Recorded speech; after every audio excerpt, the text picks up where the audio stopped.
प्रसाद पर स्त्री का क्यों अधिकार, ये भारतीय मनोविज्ञान कहता है। श्रद्धा से सुनिएगा, भारतीय मनोविज्ञान कहता है कि स्त्री धरती होती है, पुरुष आकाश होता है। स्त्री क्या होती है? धरती होती है। इसलिए गणेश जी को सारी धरती की परिक्रमा करनी थी, तो किसकी परिक्रमा लगाई? अपनी मां की परिक्रमा, कि मां स्त्री धरती होती है। तो स्त्री धरती होती है, पुरुष आकाश होता है, और प्रसाद बीज होता है। बीज हमेशा धरती में बोया जाता है, बीज आकाश में नहीं बोया जाता। इसलिए प्रसाद केवल स्त्रियों को ही दिया जाता है। इसलिए जब कोई मुझे कथा के लिए आमंत्रित करता है तो मैं पहले ही कहता हूं कि भाभी जी को लेके आओ, तब मैं कथा की तारीख तक। बोले क्यों? मैंने कहा स्त्री को शास्त्रों ने भूमि कहा है, वही सब फंडामेंटल बात करती है, बेसिक बात करती है, ठोस बात करती है। ये हमारे भाई तो सब हवा हवा ही होता है, आकाश ही। हाँ कर लेंगे पंडित जी, हो जाएगा, आप तो आ जाना, और मैं जाऊं तब तक टेंट भी लगा नहीं मिलता, इनके भरोसे रह जाऊं। स्त्री ही बहुत बेसिक, बहुत फंडामेंटल होती है। पर क्षमा करना, पुरुष आकाश होता है, उसके सहयोग के बिना कोई कार्यक्रम ऊंचाई भी प्राप्त नहीं कर सकता। ऊंचाई तो पुरुषों से ही प्राप्त करता है। लेकिन आधार कौन देती है? स्त्री।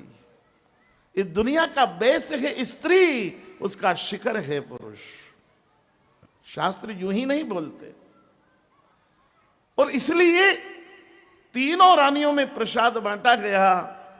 लेकिन प्रसाद बांटने में महाराज दशरथ जी ने भेद कर दिया। तीनों रानियों को बराबर नहीं बांटा। वो प्रसाद निकला होगा लगभग 1 किलो। अब मैं कई बार बड़ा कंफ्यूज रहता हूं कि इस खीर को केजी में कहूं कि लीटर में कहूं। अब जो भी आप यूनिट लगा ले, अगर कटोरी उठाकर पीने वाली मिल जाए तो लीटर कह लेना, चम्मच से खाना पड़े तो केजी कह लेना। लेकिन मान लीजिए 1 किलो खीर निकली तो महाराज दशरथ को तीनों रानियों में बांट देते।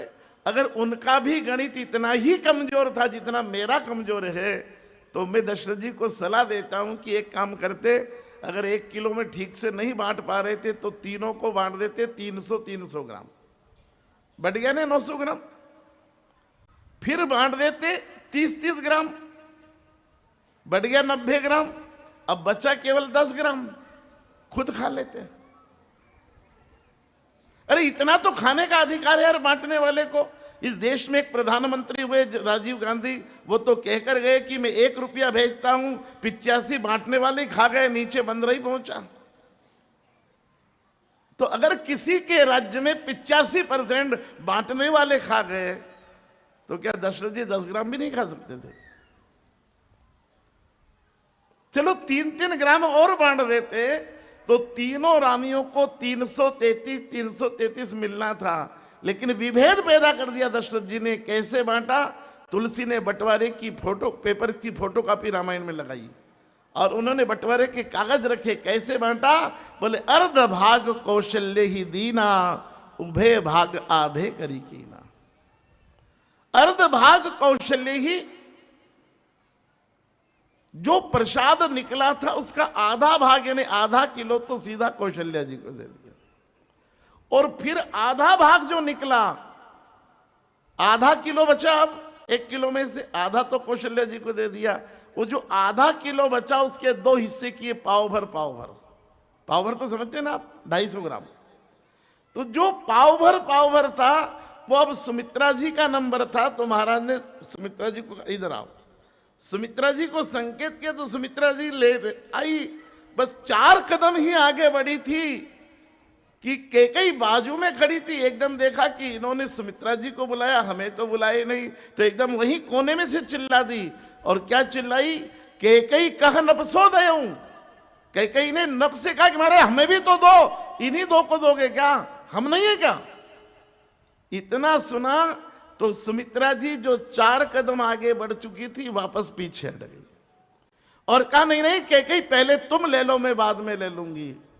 और जो प्रसाद सुमित्रा जी को देना चाहते थे वो महाराज ने कैकेयी को दे दिया और सुमित्रा जी पीछे हट गई। सुमित्रा जी भक्ति है, और भक्ति को हमेशा पीछे हटना पड़ता है। केकई कर्म है, कर्म अपना अधिकार छीन कर ले लेता है, लेकिन भक्ति पीछे हट जाती है। और जो पीछे हटना है उसी को जैन परंपरा ने प्रतिक्रमण कहा है। प्रतिक्रमण का अर्थ क्या होता है?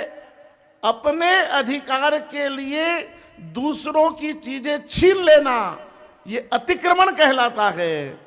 लेकिन औरों को सुख मिले इसके लिए अपने अधिकार को भी छोड़कर पीछे हट जाना, ये प्रतिक्रमण कहलाता है। खुद को सुख मिले इसलिए दूसरों का छीन लो, ये क्या है? अतिक्रमण है।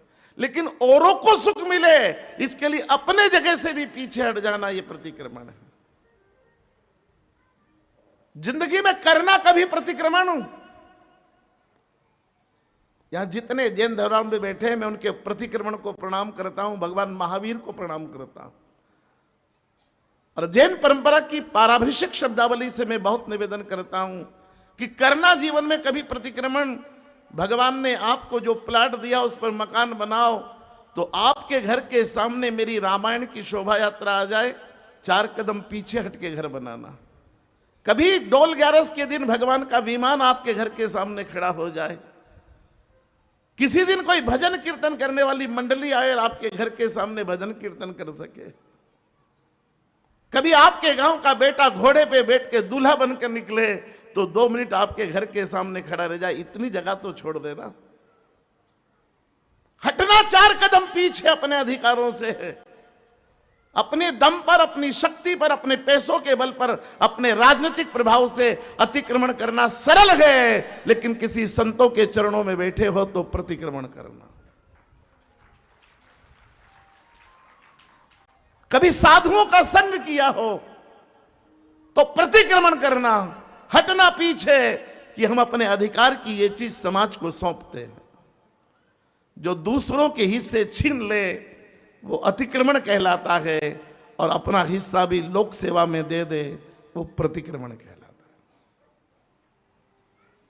और ये भक्ति का स्वभाव है।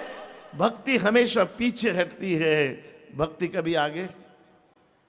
जब भी समझौते करना पड़े, जब भी झुकना पड़ा, जब भी पीछे हटना पड़ा है, कभी ज्ञान पीछे नहीं हटा, कभी कर्म पीछे नहीं हटा। जब भी हटेगी भक्ति ही पीछे हटेगी। और अगर आपको अपने घर में, अपने परिवार में, रिश्तेदारी में, जहां आप काम करते हैं वहां कभी पीछे हटना पड़ा हो तो समझ लेना आपके भीतर भक्ति है। मैं तो रोज देखता हूं यार, यहां जब आरती होती है ना तो एक उधर से वहां से आगे से लपक के आता है और हाथ से थाली छीन के, मैं समझ जा कि केकई आ गई, कर रही है आरती है। मैं यहीं से मुस्कुराता रहता हूं कि आ गई केकई, कर रही है आरती। अरे वो पीछे से दौड़ के आएगा, छीनेगा। और भक्ति होगी वो खुद पीछे हट जाएगी, कहेगी पहले आप आरती करो। भक्ति पीछे हटकर औरों को अवसर दे वो भक्ति है, औरों के अवसर छीन ले वो केकई है। और इसलिए सुमित्रा जी पीछे हट गई। महाराज ने दोनों प्रसाद एक कौशल्या जी को दे दिया वो, और जो बाद में पाव भर बचा उसके 2 हिस्से किए, आधा पाव आधा पाव। और चूंकि सुमित्रा जी तो पीछे ही खड़ी थी, दोनों ही रानी आगे खड़ी थी, तो आधा पाव भी उन्होंने केकई और कौशल्या जी को दे दिया। सुमित्रा जी को प्रसाद ही नहीं मिला महाराज के हाथ से। और महाराज ये कहकर चले गए अवधपति कि मैं गुरुदेव श्रृंगी को विदा करने जा रहा हूं, ये प्रसाद आप आपस में ले लेना। कौशल्या जी ने देखा कि सुमित्रा जी तो पीछे हट गई, प्रसाद ही नहीं लिया, तो कौशल्या जी सुमित्रा जी के पास गई और कहा कि सुमित्रा तुम पीछे हट गई, प्रसाद नहीं लिया, पर एक काम करो, ये महाराज ने मुझे बाद में आधा पाव दिया है ना, ये मैं आपको देती हूं। तो कौशल्या जी ने सुमित्रा जी के दाहिने हाथ पर वो आधा पाव प्रसाद रख दिया। अब केकई ने देखा तो कर्म बहुत जल्दी अनुकरण करता है, नकल करता है। केकई को लगा कि बड़ी दीदी ने देके थोड़ा जस कमा लिया तो मैं क्यों पीछे रहूं। तब केकई देने गई सुमित्रा को, पर डायलॉग मारती हुई गई क्योंकि केकैया बिना डायलॉग के काम, वो खाए बगैर रह सकती है मगर डायलॉग मारे बगैर। केकई डायलॉग मारती हुई गई कि देखो दीदी सुमित्रा, महाराज तो आपको फूटी आंख भी पसंद नहीं करते, महाराज आपका हमेशा अपमान करते, फिर भी तुम जिंदा हो अभी तक। देखो आज भी महाराज ने अपने हाथ से आपको प्रसाद नहीं दिया। अब सुमित्रा जी मुस्कुराने लगी मन ही मन में कि अब महाराज दे तो मुझे ही रहे थे, बीच में झपट्टा किसने मारा था? महाराज मुझे दे रहे थे, तुम दौड़कर आई चिल्लाकर तो तुम्हें देना पड़ा। पर सुमित्रा जी ने एक शब्द भी नहीं कहा। मैंने एक दिन सुमित्रा जी को पूछा आप क्यों नहीं बोली? सुमित्रा जी ने कहा मैं नहीं बोलती। बोले क्यों? बोले मैं भक्ति हूं। मैंने कहा मतलब? बोले भक्ति वो है जो सहती है पर कुछ कहती नहीं है।